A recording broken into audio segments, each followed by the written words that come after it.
तंत्र की अलौकिक दुनिया में आपको स्वागत है। नमस्कार दोस्तों, मैं तांत्रिक सुप्रतिम मंडल। मैं अपना YouTube चैनल सुप्रतिम तंत्र केंद्र में आप सभी को स्वागत करता हूँ। तो दोस्तों, आज मैं आपको और एक जानकारी देना चाहता हूँ कि साधना क्यों असफल होते हैं। साधना असफल होने का बहुत सारे कारण होते हैं जो हम देख नहीं पाते।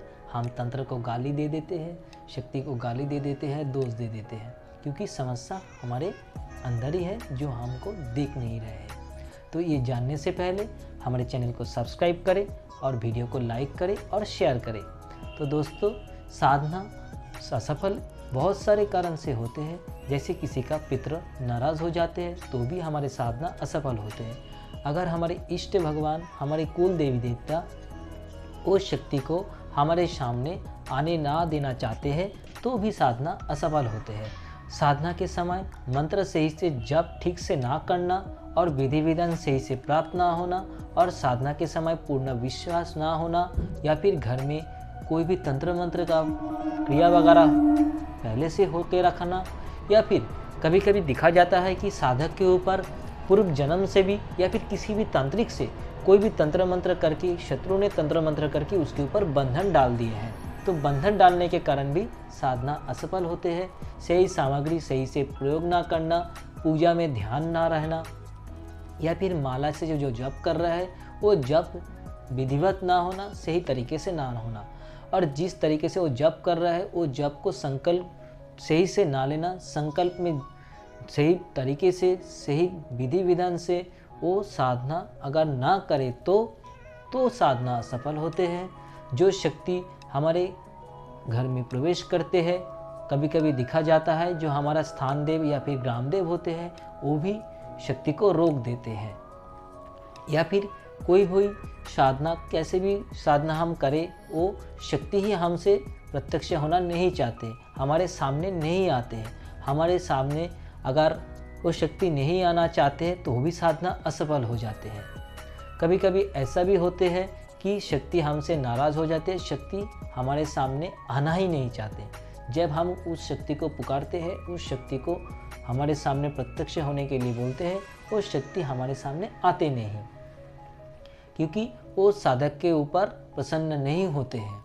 ऐसे भी बहुत सारे कारण होते हैं, बहुत सारे समस्या होते हैं। कभी कभी क्या देखा जाता है कि किसी भी कारणवश या फिर पहले से जो हम जिस कक्ष में, जिस घर में, जिस स्थान में हम साधना कर रहे हैं, उस क्षेत्र में, उस स्थान में बहुत बड़ी बड़ी गंदी शक्ति भी वास करते हैं। तो हम कोई भी जप करते हैं, कोई भी पूजा पाठ करते हैं तो वो फल, वो पूजा पाठ वो रोक देते हैं या फिर वो खा जाते हैं। तो वो शक्ति घर में अगर मौजूद होते हैं तो भी हमारे साधना असफल होते हैं। ऐसे भी बाहर में भी किसी ने शक्ति किसी के ऊपर छोड़ के रखा हो, किसी को भेजे गए हो या फिर किसी ने कुछ करा के रखे हो, तो ये भी कारण से भी साधना असफल होते हैं। तो आप अपने घर से, अपने वास्तु से, अपने उस स्थान से, कक्ष से साधना में दौरान उससे पहले उस शक्ति को हटाए, विधिवत तरीके से उस स्थान को सही तरीके से पवित्रीकरण करें, शुद्ध करें और उस स्थान को बंधन करें और अपना कवच सही से करें और देवी देवता का कृपा लाभ अवश्य प्राप्त करें।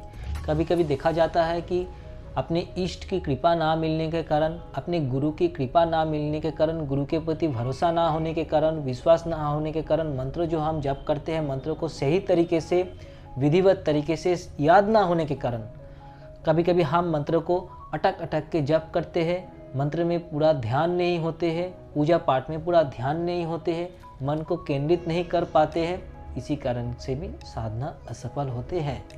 तो दोस्तों और सभी साधकों को यह ध्यान अवश्य रखें कि हमको तकलीफ किस जगह पे है।